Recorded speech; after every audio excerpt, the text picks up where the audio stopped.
on. Hello. Welcome to this week's 13 sign sidereal astrology update. And it's the week commencing the 3rd of May 2021. I'm Kel Gunter.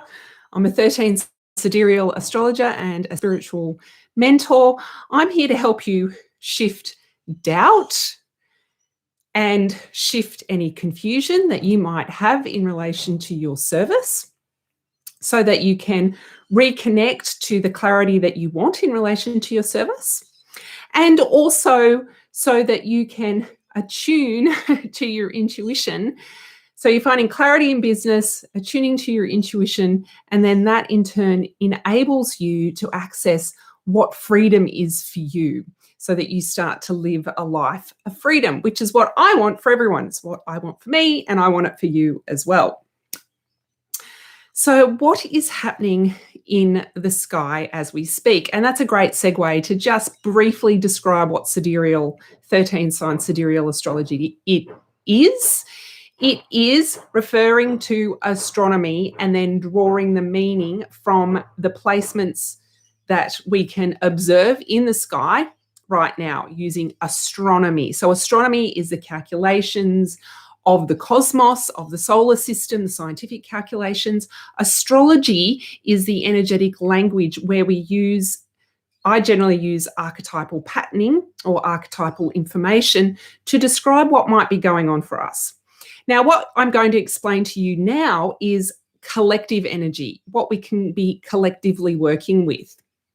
If you have your own natal birth chart, you can look up where the signs are and where these planets fall into the signs, and you look at the house system within your birth chart. Now, it has to be a 13 sign sidereal birth chart, and if you're interested in one of those, then message me and we can sort that out for you.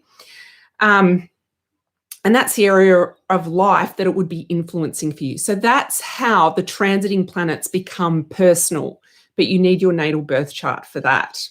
However, using the information that I'm going to share with you today, the collective energy is a great place to start. If you are feeling doubt or confusion, or if you want clarity in relation to your service, or if you're just really you've heard all this stuff about energy and energy first, and energy helps you find your freedom flow state, energy helps you manifest your dreams, and you're just like, what is this energy thing that I keep hearing? Astrology is an energetic technique that will allow you to reprogram your life the way that you want to live it. And that's how I use it. So let's step into this week. This week is a little bit of a mixed bag. So we're shifting from predominantly Aries energy. So there was a stellium in Aries the last 2 weeks, and now all those planets are moving out. So today there are 2 squares. The first square is Saturn is square the Sun, and the second square is Jupiter is square Mercury. So Saturn's in Capricorn and Jupiter is in Aquarius now. And that is a recent movement in relation to Jupiter. Jupiter was in Capricorn for a long time. Saturn is our leader. In Capricorn, it is leader on steroids, right? So it is the call for us to consolidate, to come into our expertness, to come into our mastery. That is what Saturn is calling us to do. If you can see where Capricorn is in your birth chart, that is the area of life where you are being called to come into consolidation and expertness and mastery. Jupiter is in Aquarius. Jupiter is the biggest planet of the solar system. Second is Saturn. So the 2 big players are forming squares to do 2 different personal planets today. Saturn wants us to expand. Saturn wants us to have to really find our truth. It's a seeker for our truth, and to have big faith in our higher potential. And what does higher potential mean? It means any possibility is certain. That is our high potentiality or our potentialities. Jupiter is seeking that, right? So Saturn's calling for us to master and consolidate our strengths into our zone of genius. Jupiter in Aquarius wants us to expand our vision. wants us to expand our network, our community, wants us to take our vision into our community, right? So that's the collective energy those two planets have by themselves. Saturn square the sun, and the sun is our purpose, is our passion, it's our creator, it's how we want to authentically express ourselves this time, very much linked to our service. In Aries means it's time to take some action around that. But you might be feeling resistance stepping into your authentic expression because you're really narrowing yourself down, you're consolidating. Perhaps you're niching some of your skills, and that might scare you a little bit. But as I said, there is huge possibility this week, and with any challenge, and it can be an inner challenge or it can be an outer challenge. Predominantly, all the challenges are inner challenges. And if we can meet all the inner challenges, then we're going to meet all the outer challenges. So that's what could come up for you in relation to consolidating your knowledge, your skills, your mastery. Perhaps you're niching down and you're being called to take some action around that true expression, that true authentic expression in relation to that. Then with Jupiter squaring Mercury, and Mercury is in Taurus, the mind, Mercury as the mind, is really wanting to make sure it's aligned with its values. Make sure that what it's bringing through something into Earth that is tangible. So this is where the vision, we can have this vision, we can have this great lofty idea, but you've got to bring it through. Okay, so the mind might throw up all these sorts of hurdles why you can't bring this enormous vision through. So you have to deal with the mental hurdles. So beliefs create thoughts, thoughts create feelings, and feelings essentially govern what is going to eventuate in your life. So the thoughts is ground zero. We go in and we counter any thoughts that don't help, that don't help us achieve what it is we want to achieve. However, today there is also a lovely aspect forming between Neptune and Venus. And that aspect is a sextile, 60 degrees. And it's Aquarius to Aries. So our lofty visions to Aries action, and with Venus, Venus is just about ready to step out of Aries. So there's this call from beyond, the call from our intuition that you have everything you need to make manifest what it is that you want to build in this lifetime, what you want to create in this lifetime.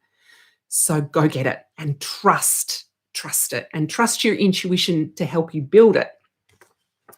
So that's what's going on today. Now, when I say that's what's going on today, those aspects are the closest today. It's been building over the last couple of days, and then it will stay around. Those energies will stay around for the rest of the week because it involves outer planets to our personal planets. The next main aspect that's happening this week is Venus is moving into Taurus. Venus is at home in Taurus. Traditional astrology, they would say Venus is dignified in Taurus.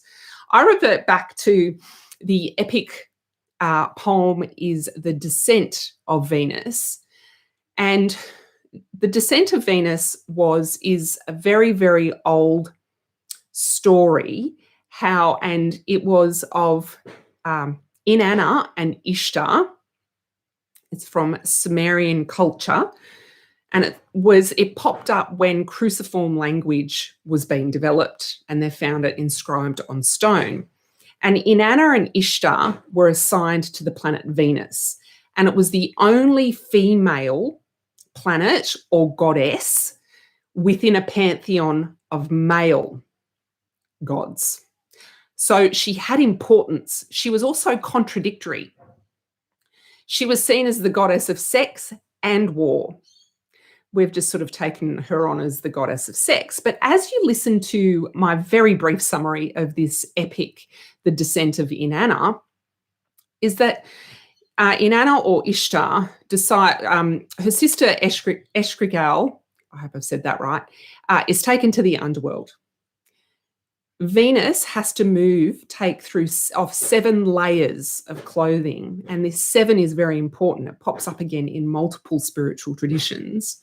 Take off 7 layers of clothing until the point where she's in the underworld, but she's naked.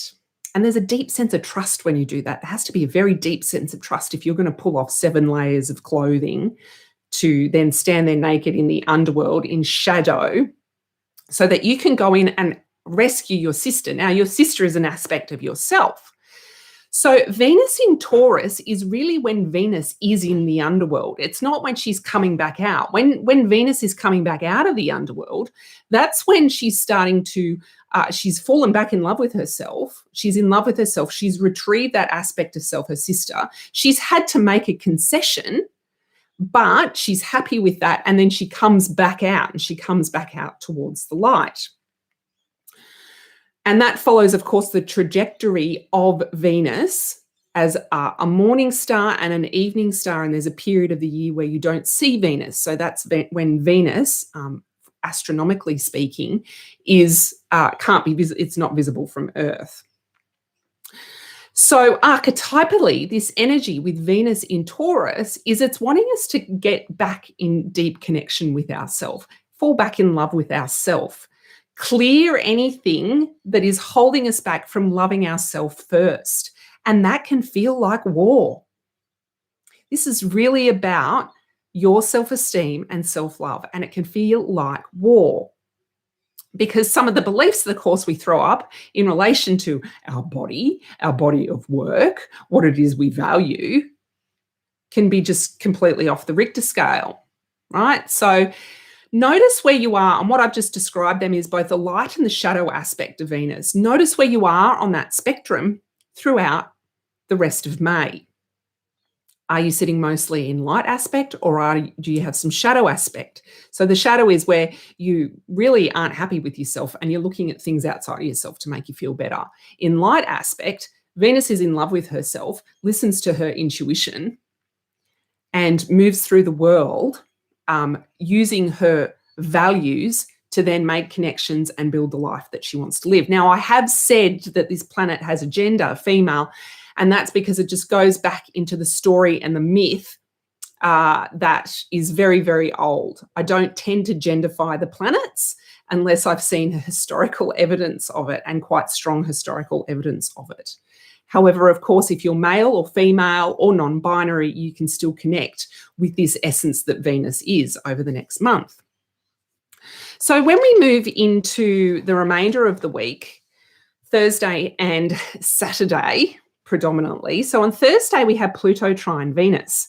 So this is actually a nice aspect. A trine is a flow or a focus. Pluto in Sagittarius is the destroyer of beliefs, the destroyer and the transformer of beliefs, so that we can have big, big faith in ourselves. And you can see a theme repeating here. However, this is easy. It's like you've done some work. And with Venus involved towards Taurus, you may actually find that your thoughts and your beliefs are flowing easily towards that life that you're attempting to bring and to come into. And it comes down to that embodiment of how you desire to feel. And then that will be what you see reflected in the world. So if you have done some shadow work, if you have done some belief work, if you have shifted thoughts, and when I say shifted thoughts, it's those thoughts like doubt, confusion, resistance, procrastination. They're the thoughts that hold us back. So if you have shifted some of those, I want you to be proud of yourself and go full throttle towards what it is that you desire to manifest in this lifetime, because there is energy supporting you this week. And as I said, opportunity abounds. Yes, there might be some mental challenges, but you are also supported energetically by the cosmos. Then on Saturday, we have Jupiter square Venus. So this is an overly tricky aspect because it includes 2 planets that are usually fairly unchallenging, I would say unchallenging planets. A square is just an inattention. So Jupiter as the seeker and being curious in Aquarius wants to bring the vision to life. Venus in Taurus wants to make it manifest, wants to bring it here to Earth. So again, what I just said in relation to Venus in Taurus, you may have those beliefs, those doubts, the procrastination, the confusion, all those sorts of feeling states or things that you can see yourself doing, self-deprecating talk that will hold you back from bringing your vision to Earth, that will hold you back from making manifest what you desire to see your life to be. Okay, so that is a snapshot of this week. If you want full details, if you want more details, if this is a little bit too much going in all at once, then please come and join my free Facebook group, Sidereal Stars with Kel Gunter. You can find the link in my bio, or you can find the link down below at kellygunter.com to request to join. I go live there twice a month. And I also have journal prompts or daily prompts that you can use each daily celestial energy. So there's a bit more space and a bit more time that you can consume the energy instead of getting it all in big one 16-minute chunk with me here today. So as always, if you have any questions, please hashtag replay and ask your question. I would love to answer it. Have a glorious week. Starburst blessings from me. And I will see you next week. Bye.